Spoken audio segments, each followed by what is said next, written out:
അങ്ങനെ ഈ ആഴ്ചയിലെ ബിഗ് ബോസ് സീസൺ 6 എവിക്ഷനിൽ യമുന റാണിയാണ് ഔട്ടായിരിക്കുന്നത്. അതിൽ കുറച്ച് പേര് തന്നെ ഉണ്ടായിരുന്നു എലിമിനേഷൻ റൗണ്ടിൽ. അതിൽ 3 പേരായിരുന്നു ലാസ്റ്റ് റൗണ്ടിൽ സെലക്ട് ആയത്. ഒന്ന് നോറ, ഒന്ന് യമുന ആൻഡ് ഒന്ന് ഋഷി ആയിരുന്നു. അപ്പോൾ അവർക്കൊരു ടാസ്ക് കൊടുത്തിട്ടുണ്ടായിരുന്നു, ഒരു ബോക്സിനകത്ത് കൈയിടുക. കൈയിടുമ്പോഴത്തേനും ആരുടെ കയ്യിലാണോ റെഡ് കളർ ആവുന്നത് അവർ ഔട്ടാവുന്നു. അവസാനം യമുനയുടെ കയ്യിലായിരുന്നു ആ റെഡ് കളർ വന്നത്. അങ്ങനെ യമുന ഔട്ടായി. ഈ ഒരു ഗെയിം വെച്ച് നോക്കുകയാണെങ്കിൽ യമുന ആദ്യത്തെ ഒരു വീക്ക് ഭയങ്കര സ്ട്രോങ് ആയിരുന്നു. എല്ലാ കാര്യത്തിലും ഇടപെടുന്നതായിക്കോട്ടെ, എല്ലാ കാര്യങ്ങളും ചെയ്യുമായിരുന്നു. പിന്നെ യമുനയ്ക്ക് ഒരുപാട് ഹെൽത്ത് ഇഷ്യൂസ് വന്നു, ഒന്നിലും ഇടപെടാതെയായി.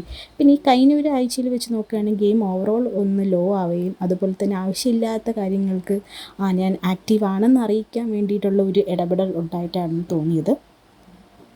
യമുനയുടെ ഈ ഒരു ഔട്ടാവുന്നതിൽ ജാൻമണി ഭയങ്കരമായിട്ട് എന്താ പറയുക, സങ്കടത്തിലായിരുന്നു. ബോധം കെട്ട് വീണൊക്കെ ചെയ്തു. അർജുൻ എടുത്തുകൊണ്ട് പോയി, ആസ് യൂഷ്വൽ അർജുൻ എടുത്തുകൊണ്ട് പോയി മെഡിക്കൽ റൂമിൽ കൊണ്ടാക്കി.